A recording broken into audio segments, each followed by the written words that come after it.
Hello and welcome back to Dark Souls Remastered, where today we're going to be moving on to the final area of the game and dealing with Lord Gwyn. But first, I'm going to reverse my hollowing just so that we can do a little something while we're there. Because we can summon Solaire of Astora for the final boss fight, and doing so is basically the closest thing to a happy ending that any NPC in the entire game gets. So, yeah. Let's kick this guy awake. Okay, I guess we can't kick him awake. There we go. No, I'm fine. Well and wide awake. Not treat me like an old withering snake. But that's what you are.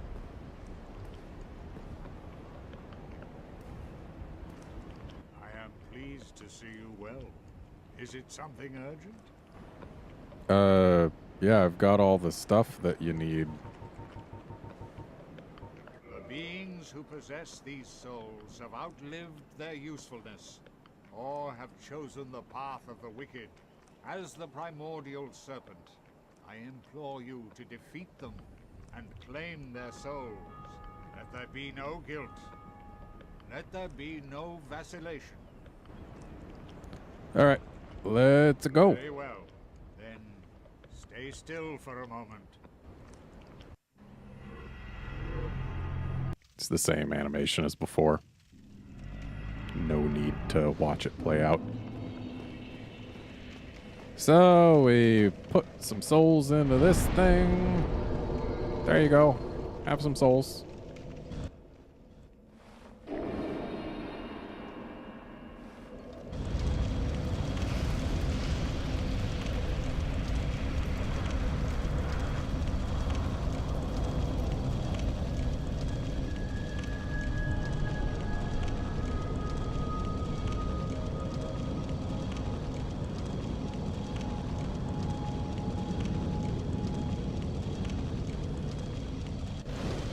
And thus do we find our way to the kiln of the first flame. And I'm also gonna go ahead and equip our gold serpent ring, along with the mark of avarice, symbol of avarice. Because this is gonna be our last chance to get the Black Knight shield that I really, really want. Even though we're right at the last boss, so it's not like I'm gonna exactly have time to upgrade it or really use it or anything. And as we can see, there's some silver knights that are a little spooky. And then when we're actually in here, we'll see some Black Knights. There's only 5 enemies in this entire area, and every last one of them is a Black Knight. And they've all got a chance to drop the shield. And I wants it.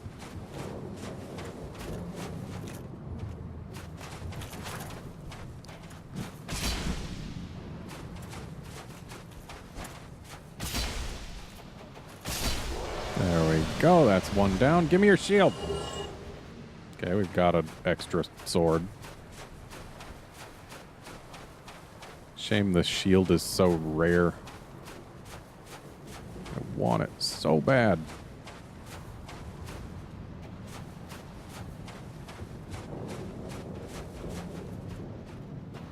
Oh, we've been spotted. Hey man, nice sword. I'm a fan.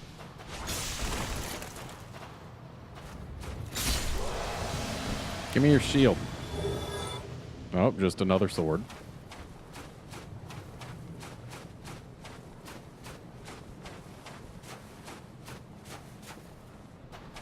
Can't really see that well. This place is kind of dark.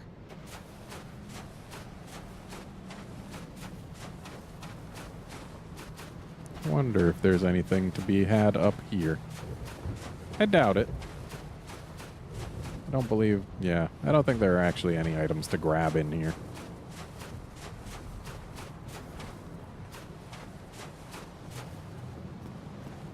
At least items that aren't dropped by Black Knights.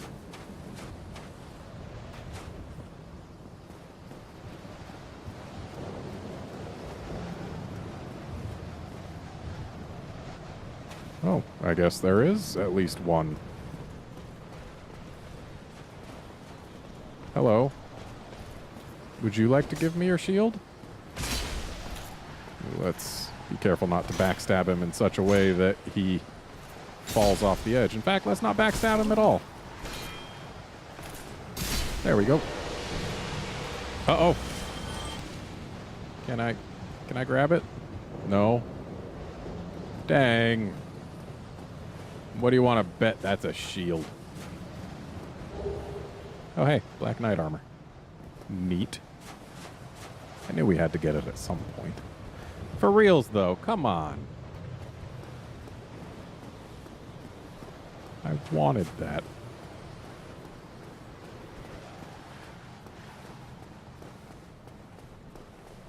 Let's have another little drink here. So is this Solaire right here? It is.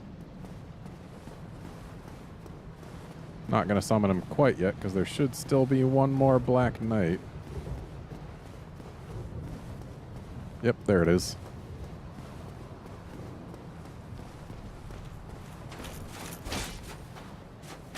Seriously, how was that not a backstab? Wow, that was painful.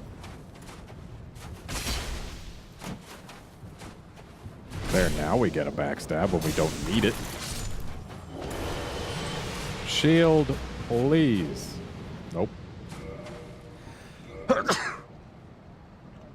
Alright, let's get this hat off. And apparently continue sneezing. So what I could do is I could go back to the Lord Vessel and just grind for the shield, but meh? I'm not going to bother with that. We'll just summon our buddy, go fight Gwyn, and finish the game.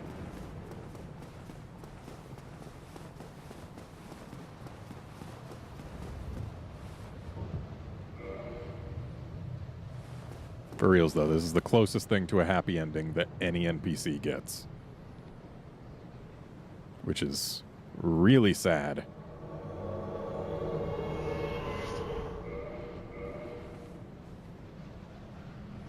All right, buddy, let's do this.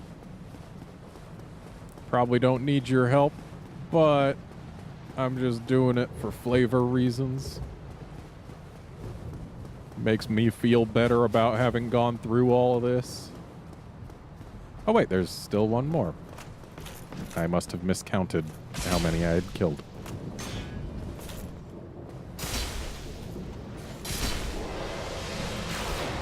Little late there, Solaire. Oh, wow, this one gives me the shield. Well, hey, there's a happy ending. What's this? Okay, I won't go that way then. Yeah, let's just take a look at the Black Knight shield. So it's a little heavier.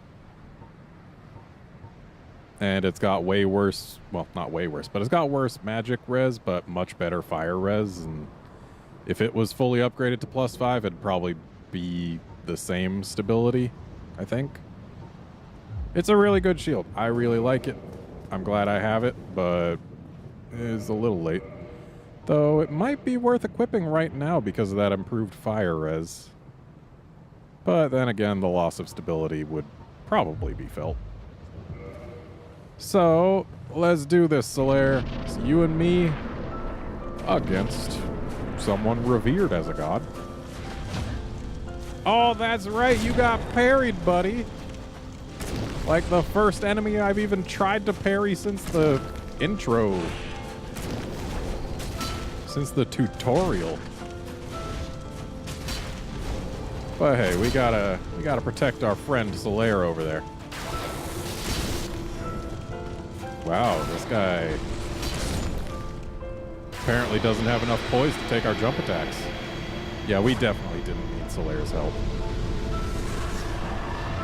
I had a lot more trouble with Gwyn the first time I played this game, but then again, I was using a winged spear instead of a greatsword. Thanks, buddy. So now we're left with choices. We can either link the flame, which is, I guess, the canon thing that happens. Considering for Dark Souls 2 to happen, there has to be a cycle of people linking the flame over and over. Or I can leave, in which case someone else does link the flame eventually. But we're going to go ahead and link it since we did ally ourselves with Framped. So, yeah.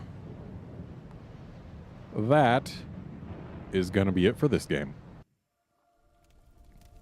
Gameplay is now over.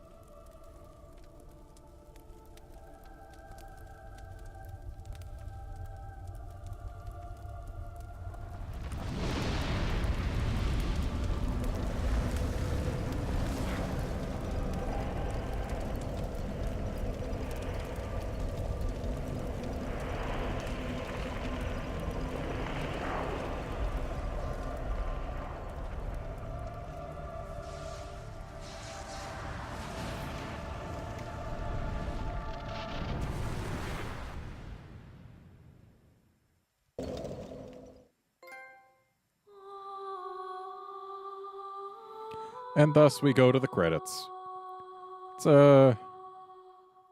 It's not unique in the Dark Souls series for being a, in my opinion, fairly unsatisfying ending. Honestly, as far as ending satisfaction goes, I feel like, I guess one or two of the endings in Dark Souls 3, as well as the ending that they added to Dark Souls 2 and Scholar of the First Sin, I feel like those endings have at least some measure of satisfaction. Neither of the endings in this game feels really final in any sense. It doesn't feel like it's something that's been built up to. But that said, this game does have really, really solid level design, in my opinion, for the most part. There are definitely some examples of less than stellar level design, but unlike Dark Souls 2, it's not a hodgepodge of areas that they feel like they threw in just because. Like, this game doesn't have any situation where it breaks our understanding of how the world fits together. Unlike in Dark Souls 2, where Earthen Peak, you ride an elevator up from the top floor of a windmill to get to a castle that's sinking in lava. Yeah, that doesn't happen in this game. In this game, whenever you get to a part where you can see another area, like, it's, well, A, there are plenty of such parts, unlike in Dark Souls 2, and B, it feels like, oh yeah, this does connect in that way, doesn't it? And that's a feel that I really, really missed in Dark Souls 2. I don't really recall much like that in Dark Souls 3. Dark Souls 3 also, I feel like it had a smaller map in terms of, like, map size. Like, most of it you can see from one spot in the game, and then for the rest of the game you can't really see other places. Whereas this game, there's plenty of spots where it's like, oh, I'm going down into the catacombs, and then I'm going through the Tomb of the Giants, and wait, is that the Demon Ruins? And on the other side, is that Ash Lake? Like, you don't get that feeling in the later Dark Soulses. I don't remember whether or not Bloodborne had any real feelings like that, but Bloodborne also had really solid level design, in my opinion.